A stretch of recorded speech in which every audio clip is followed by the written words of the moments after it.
Gentlemen, we won. The sector of Hue City surrounding the MACV headquarters is once again under our control.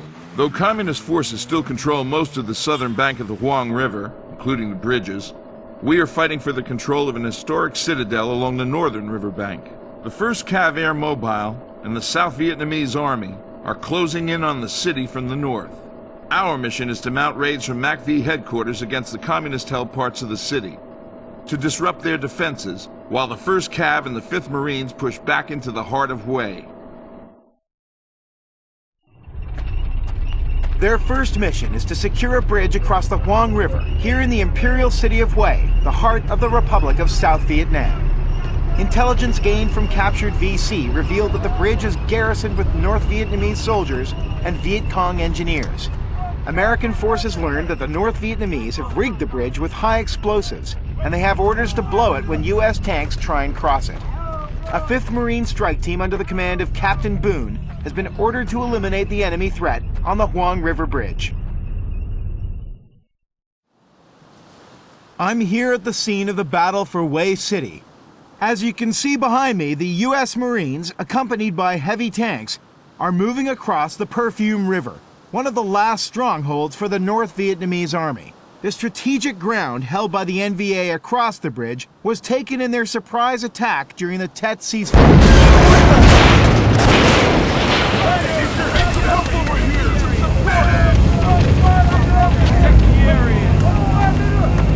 Cut that camera off, numbnuts! You wanna get yourself killed? As you can see behind me, something has gone terribly wrong on the Perfume River Bridge here in Hue City.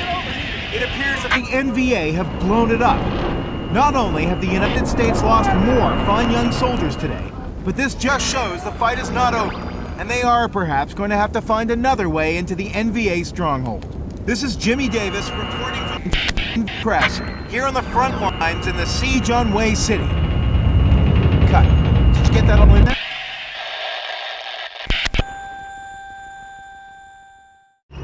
South Vietnamese soldiers and U.S. Marines are liberating the city. Street by street, house by house, snipers everywhere. Mines, death.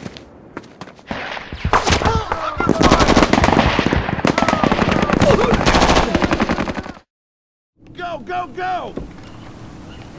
Hurry, follow them, don't lose the shot.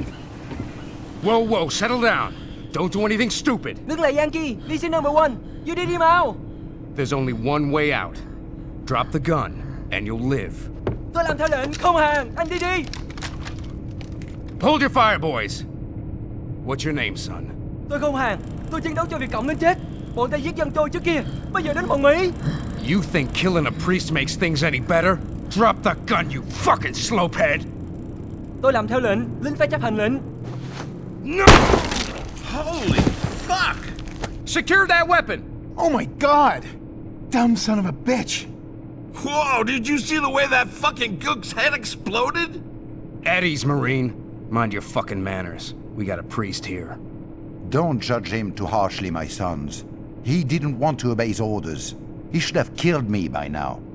Yea, though I walk through the valley of the shadow of death. What have we got here?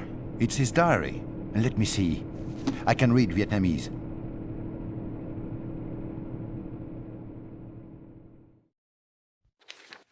Yesterday, some other rebel unit from the jungle came to our village.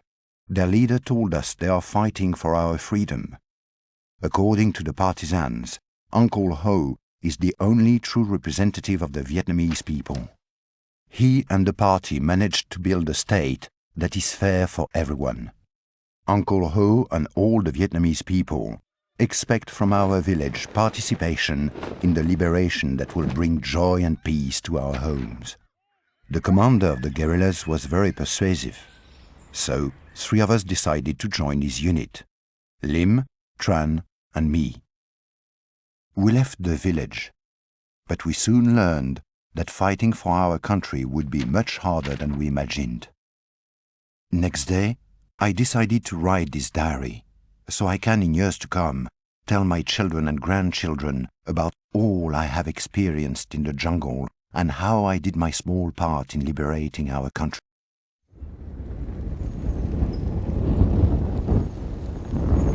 When my friends and my family died, I was firmly committed to fighting the Americans. I believed we shall win the war after I saw their defeat in the jungle.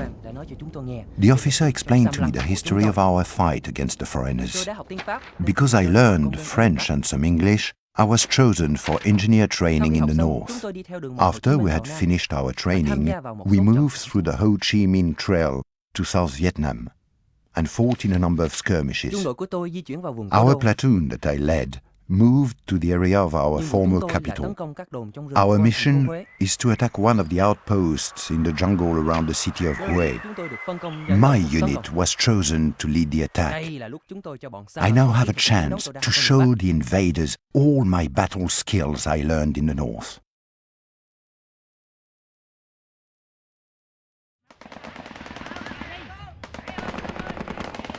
Everything seems to be going perfectly. The enemy, driven into chaos, shall not have a single moment to regroup, and we will not give him time to prepare defenses.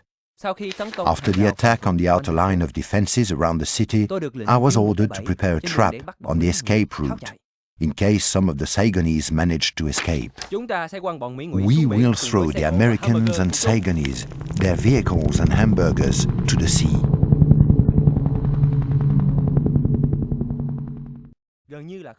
Almost no one escaped our ambush. Only a few, led by an American, escaped to a nearby abandoned temple. But with the help of other units, we managed to destroy them. Only the Yankee pig escaped, because he cowardly let his henchmen cover his retreat. The political officer said deal with him later and move closer to the city.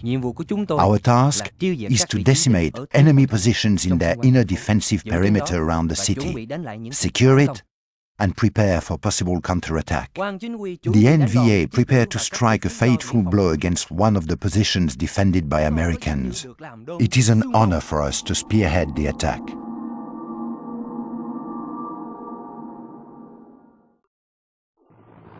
The Saigonese checkpoint was destroyed. We are victorious. Glorious news comes from all over the country. The enemy retreats and is besieged in his bases. Final victories at hand. In the city itself, only one or two isolated sites resist our forces. We shall deal with them quickly. Now yet another special task awaits us. I will oversee the elimination of traitors.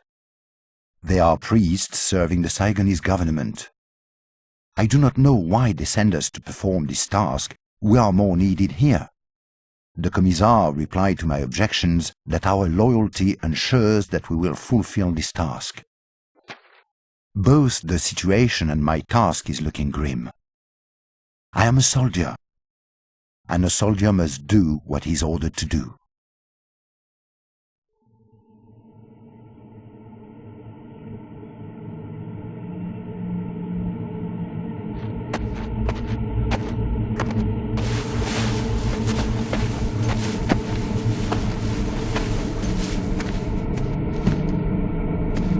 Bury the dead.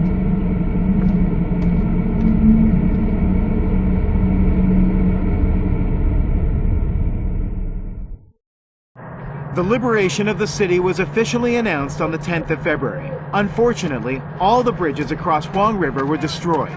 The troops had to be transported in boats over the canals from the southern part of the city to the citadel, and even to the HQ of the 1st Division of Arvin.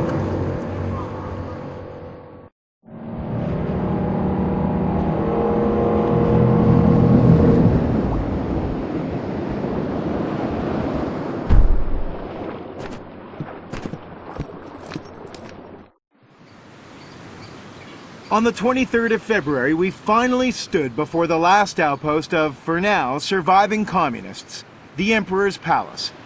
While the South Vietnamese Marines were clearing the surroundings, the honor to strike the enemy the final blow fell upon the voluntary scout detachment of the 1st Division of Arvin, Hac Bao. The fights are still raging. We're progressing slow but steady, taking one communist outpost after another.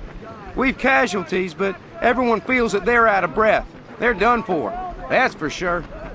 Yeah, man. I've heard that almost all the communist officers are dead by now, and the North Vietnamese ragtag troops are commanded by lower-ranking officers. They're a bunch of fanatics. Their casualties are terrible, man, and they're out of ammo. But it's not enough for them to back off. They fight till they can't stand. We shoot their dead bodies again just to be sure. It's a terrible fight. I've never seen anything like it. And believe me, I was at Con 10. We're beating them hard, but they're still kicking. Any of us could be shot dead any time by some bastard hiding in ruins or thick bushes. They don't take prisoners, so we don't take them either. The last outpost of resistance in Hue has fallen. It is the end of the communist offensive, named after the festival when it began, the Tet Offensive. Hanoi's plans did not go well on the battlefield. The Vietcong suffered utter defeat in the whole of South Vietnam and did not achieve any lasting tactical advantage. The offensive was repelled as fast as it began. Some guerrilla units were literally wiped out. The rest, disorganized, retreated to the Cambodian and Laotian border. Over the next few months and years, the main adversary on the South Vietnamese battlefield was the North Vietnamese army. The generals in Hanoi did, however, achieve Damn politicians. All those lives. All those friends. Dead. For nothing. It was a first step to we the could win of US forces from if South they Vietnam just let and to us. the fall of Saigon.